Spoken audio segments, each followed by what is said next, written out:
Police commissionerate Agra के दिशा निर्देशन में चलाए जा रहे महासंपर्क अभियान के तहत थाना शमशाबाद कमिश्नरेट आगरा के द्वारा महिलाओं और बच्चों की सुरक्षा हेतु थाना शमशाबाद क्षेत्र के अमृत गार्डन में महासंपर्क अभियान कार्यक्रम किया गया, जिसमें एसीपी शमशाबाद द्वारा क्षेत्र के महिलाओं, सामाजिक कार्यकर्ताओं व संभ्रांत व्यक्तियों को नए कानून, योजनाओं और साइबर अपराध और हेल्पलाइन नंबर 1090, 112, 1930 तथा अन्य कई हेल्पलाइन नंबरों के बारे में जागरूक किया गया।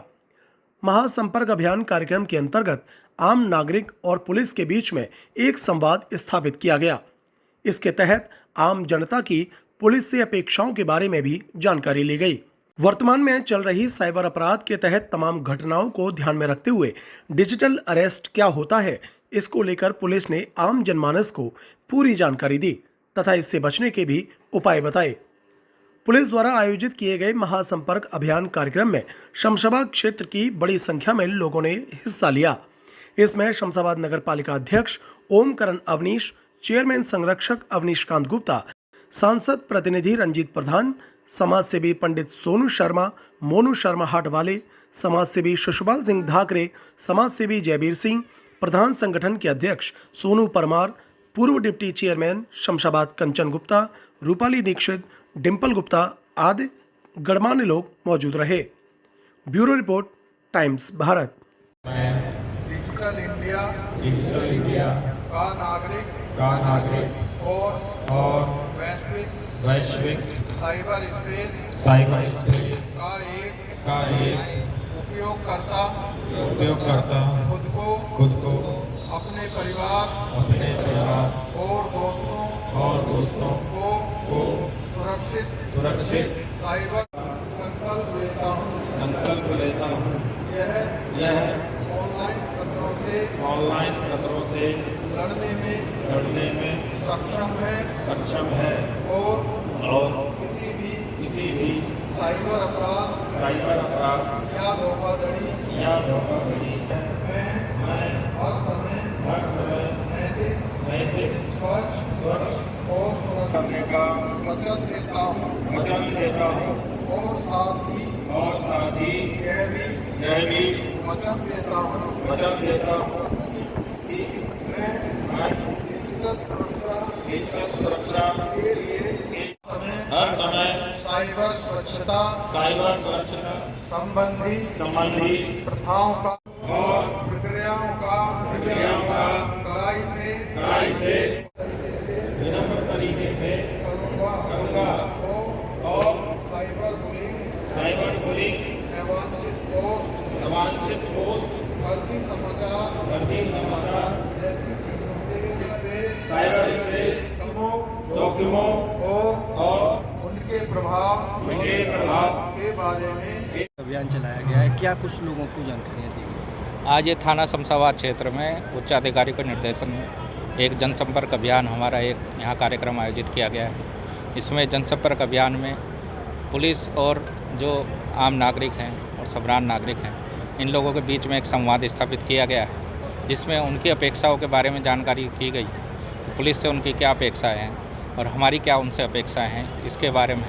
दूसरा, आगामी जो त्यौहार हैं उसमें क्या सावधानियाँ करनी है। डिजिटल अरेस्ट जो आजकल एक टर्म चल रही है, इसके बारे में जागरूक किया गया है। साथ ही जो हमारे विभिन्न हेल्पलाइन नंबर हैं, जैसे 112 है, 1090 है, और इसी प्रकार साइबर अवेयरनेस का एक नंबर है 1930, इसके बारे में जानकारी दी गई है। इसमें हमारे क्षेत्र से जो हमारे क्षेत्र के उप जिलाधिकारी महोदय हैं, ये भी उपस्थित रहे हैं और इस प्रकार जो है एक संवाद स्थापित किया गया है, ताकि पुलिस और जो जनता है उसके सहयोग से एक शमशाबाद क्षेत्र में हम बेहतर पुलिसिंग दे सके। ये उसी के क्रम में एक हमारा कदम है। सर, डिजिटल अरेस्ट एक बड़ा अपराध बन रहा है। क्या डिजिटल अरेस्ट क्या अपराध है और इससे बचाव के लिए लोगों को क्या करना चाहिए? डिजिटल अरेस्ट में जिस प्रकार से कॉलें आ रही हैं, उसमें विभिन्न प्रकार से जो एनफोर्समेंट एजेंसियाँ हैं, उनके नाम पे कोई फर्जी कॉल करके आम नागरिक को परेशान करता है और तरह तरीके के उन्हें प्रपंच के बारे में बताता है, डराता है और उन्हें बताता है। इस प्रकार की जानकारी में वो कभी कोई पुलिस अधिकारी बन कर या किसी और फोर्स से बन करके उन्हें कॉल करता है। लोगों को जानकारी के अभाव में वो उससे ट्रैप में आ जाते हैं। उसका तरीका ये है कि जो संबंधित आपका थाना है उससे आप संपर्क करें।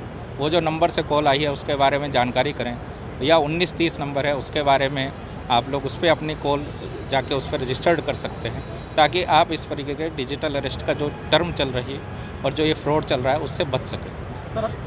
सर हाल ही में हुई साइबर अपराध से जो घटना हुई है उसके बाद में पुलिस ने क्या एहतियात बरतने के लिए कदम उठाए हैं? हमारे यहाँ लगातार जो है एक साइबर सेल भी हमारे यहाँ लगातार सक्रिय है, एक साइबर थाना भी जनपद में है, और इसी प्रकार में जो हमारे थाने हैं सभी में एक साइबर हेल्प डेस्क का भी गठन किया गया है। और इसी प्रकार से हमारे यहाँ लगातार जागरूकता कार्यक्रम किया जा रहा है, क्योंकि आजकल लोग मोबाइल पर ज़्यादा हैं और इस प्रकार से लोग साइबर अपराध के लिए भी अछूते नहीं रहे हैं। और इसी के क्रम में हमारे यहाँ लगातार जागरूकता की जा रही है और लोगों को जागरूक किया जा रहा है, ताकि साइबर अपराध से और इस तरीके के फ्रॉड से लोग बच सकें। आज शमशाबाद आगरा कमिश्नरेट के में महिलाओं और बच्चों की सुरक्षा हेतु महा जनसंपर्क अभियान, जिसमें उप जिलाधिकारी महोदय श्री अनिल जी और एसीपी साहब, थानाध्यक्ष महोदय और शमशाबाद क्षेत्र के सभी गणमान्य व्यक्ति, जिसमें सोनू पंडित जी भी हैं, रंजीत प्रधान जी भी हैं और बहुत लोग हैं, यहाँ पे प्रधान भी हैं, और उन्होंने लेके एक विशेष करके जो साइबर क्राइम चल रहा है उसके बारे में नई जो कानून आए हैं उनके बारे में जानकारी दी है, और साइबर क्राइमों से कैसे बचा जाए उसके बारे में विशेष करके जानकारी दी है। यदि हम धरातल पर यदि बाई चांस अपने बच्चों को भी सुझाव देंगे तो बच्चों को सबसे पहले हमें हेलमेट लगाना है के लिए प्रेरित करना है, और जब हम स्वयं अपने इस कार्यक्रमों से सचेत होकर चलेंगे और बाकी के समाज का हर व्यक्ति जिम्मेदारी के साथ एक काम करेगा हमेशा, तो ये समझ लो इन क्राइमों से दूर बचा जा सकता है। और बाई चांस ऐसे कार्यक्रम हों और इसको कार्यक्रम को यहीं तक छोड़ दें, अपने संज्ञान में नहीं लें, अपने बच्चों को नहीं बताएं, तो इन कार्यक्रमों का कोई उद्देश्य नहीं रहता है। विशेषकर जिम्मेदार नागरिक हैं, क्या युवा पीढ़ी से कहना चाहोगे जो अक्सर मैं युवा पीढ़ी से ये कहना चाहूँगा कि यदि बाई चांस कि हमेशा अपनी सूझबूझ का परिचय दें। यदि उनके पास कोई भी परेशानी होती है तो अपने माता पिता से शेयर करें, और जब वो ये स्थिति रहेगी तो क्राइम बहुत से कम होंगे। और जब मैं तो ये कहना चाहूँगा, जब शमशाबाद पुलिस का या किसी अन्य क्षेत्र में पुलिस विभाग का अभियान चल रहा हो और उसमें आपका बच्चा बिना हेलमेट के पकड़ा जाए तो आपसे एक निवेदन है कि आप फ़ोन मत करना। नहीं, आप एक फ़ोन करेंगे तो आप अपने बच्चे की जीवन को सुरक्षित नहीं रख पाएंगे। आपका एक फ़ोन आपके बच्चे को सुरक्षित भी कर सकता है और उसकी जान भी ले सकता है। आज शमशाबाद अमृत गार्डन में महाजनसंपर्क अभियान महिला एवं बच्चों की सुरक्षा साइबर क्राइम की जागरूकता के लिए ये आज कार्यक्रम रखा गया है। और ये कार्यक्रम साइबर जो भी ठगी हो रही हैं उनके प्रति ये सजगता दी गई है। सारे अधिकारियों ने बताया है कि किस तरीके से जो है इससे बचाया जा सकता है। और दूसरी चीज़, महिलाओं के साथ में जो क्राइम होता है तो वो क्राइम के प्रति भी उन लोगों ने बताया कि हमारी जो बहन बेटी हैं उनको हम लोग क्राइम होने से पहले किस तरीके से उनको संस्कार दें कि जिससे उनसे बचा जा सके। दूसरी चीज़, हेमलेट वगैरह जो एक्सीडेंट होते हैं हेमलेट वगैरह लगाना चाहिए। और बाइक दिलवाने से पहले मेरा सभी माता पिताओं से कहना है जिनके जो बच्चे हैं कि बाइक बाद में दिलवाएं और हेमलेट पहले दिलवाएं, जिससे उसकी सुरक्षा की जा सके। और वो आजकल ज़्यादातर एक्सीडेंट जो होते हैं सबसे ज़्यादा हेड इंजरी के मामले सामने आते हैं और उससे सबसे ज़्यादा मौतें हो रही हैं वो हेड इंजरी के माध्यम से हो रही हैं। हमारे समाज में आज भी कुछ लोग ऐसे होते हैं जो महिलाओं पर कहीं ना अत्याचार करते हैं, ऐसे लोगों से क्या कहना चाहिए? ऐसे लोगों से मेरा ये कहना चाहता हूँ कि देखिए, ऐसा है कि बहन बेटी जो होती है वो हमारी भी बहन है, हमारी भी बेटी है। सामने वाले हमारे जो समाज के जो लोग हैं उनकी भी बहन बेटी हैं। तो हम लोग अगर क्राइम इस तरीके से बहन बेटियों के साथ करेंगे तो वो ऐसा मान के चलना चाहिए कि सामने वाले के प्रति हम कोई अत्याचार कर रहे हैं तो भगवान हमको भी आगे चल के हमारे साथ भी होगा। आजकल हमारी युवा पीढ़ी लगातार कहीं ना कहीं मोबाइल फ़ोन में लगी रहती है, ऐसी भी चीज़ों को देखती है इनकी उसकी ज़रूरत नहीं है, तो उनसे क्या कहना चाहिए? देखिए, मैं सभी माता पिताओं से कहना चाह रहा हूँ जो अपने बच्चों को मोबाइल वगैरह दिलवाते हैं। मेरे भी बच्चे हैं तो मैंने बच्चों के मोबाइल दिलवाए, लेकिन वो एक पढ़ाई से संबंधित मोबाइल सबसे ज़्यादा कोविड पीरियड में दिलवाया गया था, जो कि बच्चों को ऑनलाइन पढ़ाई हो गई थी। अब मैं सभी माता पिताओं से कहना चाह रहा हूँ कि उनके जो भी मोबाइल का कोई महत्व नहीं है और केवल उनके मोबाइल अगर देना है तो थोड़ी बहुत देर के लिए देना चाहिए, और बाकी का उनको कीपैड फ़ोन दिलवाएं। और सारे जो इंटरनेट वगैरह यूज करते हैं ये अच्छी चीज़ नहीं है, इससे बच्चे बिगड़ भी रहे हैं और पढ़ाई पर भी बहुत ज़्यादा असर पड़ रहा है इससे।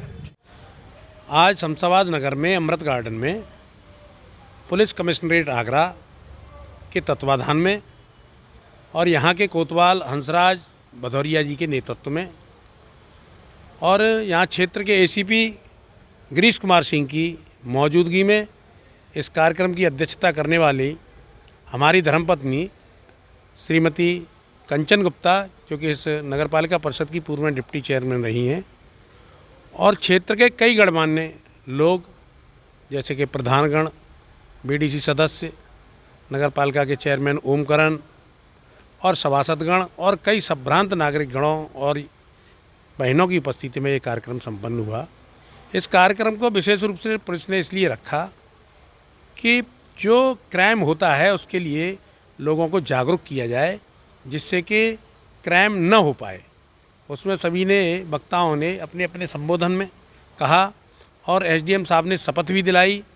खासकर फोकस किया गया जो महिलाओं का उत्पीड़न होता है या किसी बच्चियों को उत्पीड़न होता है इस मोबाइल के माध्यम से, इंटरनेट के माध्यम से, और जो ठगी का शिकार होते हैं साइबर जो ऐप के माध्यम से, इन सभी चीज़ों पर प्रकाश डाला गया। विभिन्न बिंदुओं पर अलग अलग तरह से चर्चा की। सभी का मुख्य उद्देश्य यही था कि साइबर क्राइम जो होता है वो किसी न किसी से रुकना चाहिए। एक पुलिस के ऑफिसर ने भी कहा कि इसमें कहीं ना कहीं जब क्राइम बढ़ता है, जब अंदर इंसान के अंदर लोभ और लालच उत्पन्न होता है, तभी क्राइम बढ़ता है। इसी प्रकार जो बच्चियों का और महिलाओं का है, इस पर खासकर अन्य वक्ताओं ने भी कहा, मैंने भी कहा कि अभिभावकों का इस पर पूरा जोर होना चाहिए। हमारे बच्चे कहाँ पढ़ने जा रहे हैं, किस क्लास में पढ़ रहे हैं, कितने समय वो स्कूल में हैं।